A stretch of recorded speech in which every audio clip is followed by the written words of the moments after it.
Hello everyone, ভট্টাচার্যস কিচেনে তোমাদের welcome. আশা করছি তোমরা ভালো আছো। চ্যানেলে যারা নতুন আছো তারা কিন্তু চ্যানেলটাকে সাবস্ক্রাইব করে নিতে ভুলবে না। সেই সাথে পাশে থাকা যে বেল আইকনটা আছে সেটাও প্রেস করে নেবে, যাতে করে আমার নেক্সট ভিডিও আসতে পারে তোমাদের কাছে তার নোটিফিকেশান সাথে সাথে পৌঁছে যায়। আজকে আমি তোমাদের সাথে আলু পোস্তর রেসিপি শেয়ার করব। সবার প্রথমে এখানে কিন্তু আমি পোস্তগুলোকে শুকনো খোলায় কিন্তু এরকমভাবে রোস্ট করে নিয়েছি। আলু পোস্ত বাঙালির ভীষণই প্রিয় একটা ডিশ। তো এটা কিন্তু আমি যেভাবে বানিয়েছি ঠিক এভাবেই তোমরা বাড়িতে বানানোর চেষ্টা করবে। ভীষণই সুস্বাদু হয় এটা খেতে। শুকনো খোলায় এটা রোস্ট হয়ে গেলে পরে একটা মিক্সচার গ্রাইন্ডারে নিয়ে এটাকে ঘুরিয়ে নিতে হবে। তারপর ঘোরানো পোস্তর সাথে 3-4টে মতো কাঁচা লঙ্কা এখানে যোগ করে, স্বাদ মতো নুন যোগ করে,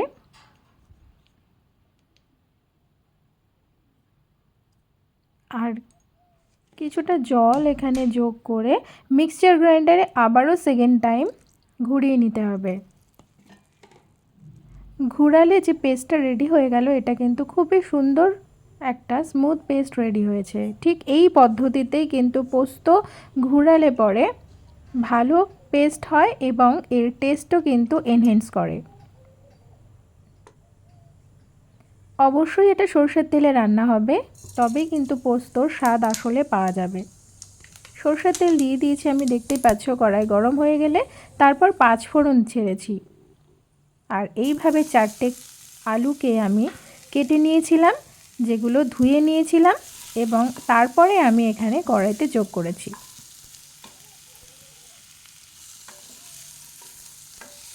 আলুগুলোকে কিন্তু ভালো করে আমি নাড়াচাড়া করে নেব। এগুলোকে ভাজবো আমি।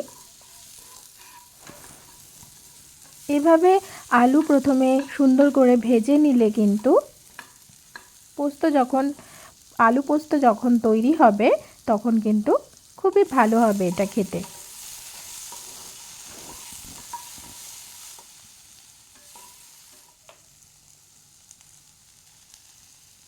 এখানে আমি স্বাদ মতো কিছুটা নুন দিয়ে দিলাম আরও, এবং 1 টিস্পুন মতো হলুদ গুঁড়ো যোগ করেছি।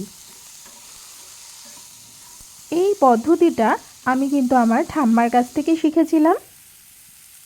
আমার ঠাম্মা কিন্তু এই পদ্ধতিতেই আলু পোস্ত বানাতেন, এবং যার স্বাদ কিন্তু খুব ভালো হতো। এই স্টেজে আমি জল দিয়ে দেব। আলুগুলো কিছুটা ভাজা হয়ে এলে এই স্টেজে আমি জল দিয়ে দিয়েছি। জল দিয়ে কিন্তু এগুলোকে আমি ঢেকে রাখবো।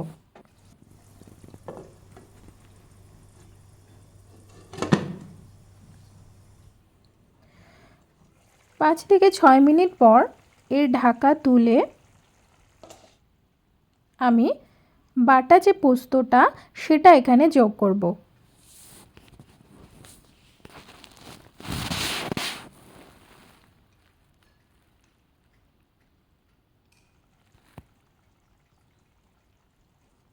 পোস্তটা যোগ করার পর নেড়ে চেড়ে নেব।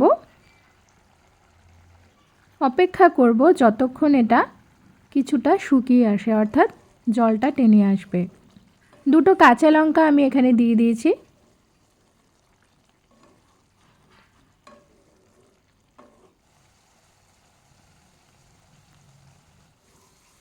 দেখতে পাচ্ছ এটা শুকিয়ে আসছে। আমি কিন্তু এটা ঠিক এইভাবেই রাখবো।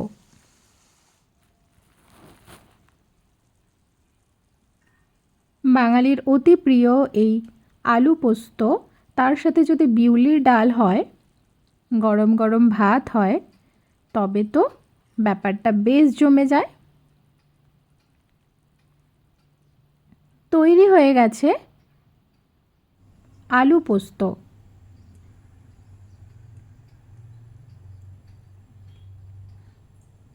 এরকম শুকনোই কিন্তু ভালো লাগে, যেটা কিন্তু আমার ঠাম্মা বরাবর বানিয়ে এসেছিল। আর এখন আমি রেডি করেছি গরম ভাতের সাথে একটা মাছ ভাজা, বিউলির ডাল, আর সাথে আলু পোস্ত। আমার কিন্তু আজকের দুপুর বেশ জমে উঠবে। কেমন লাগলো রেসিপিটা? অবশ্যই চ্যানেলটাকে কিন্তু সাবস্ক্রাইব করতে হবে এরকম আরও ভালো রেসিপি পেতে হলে। অবশ্যই কমেন্ট করতে হবে আর সেই সাথে পাশে থাকা বেল আইকনটাও প্রেস করে নিতে হবে।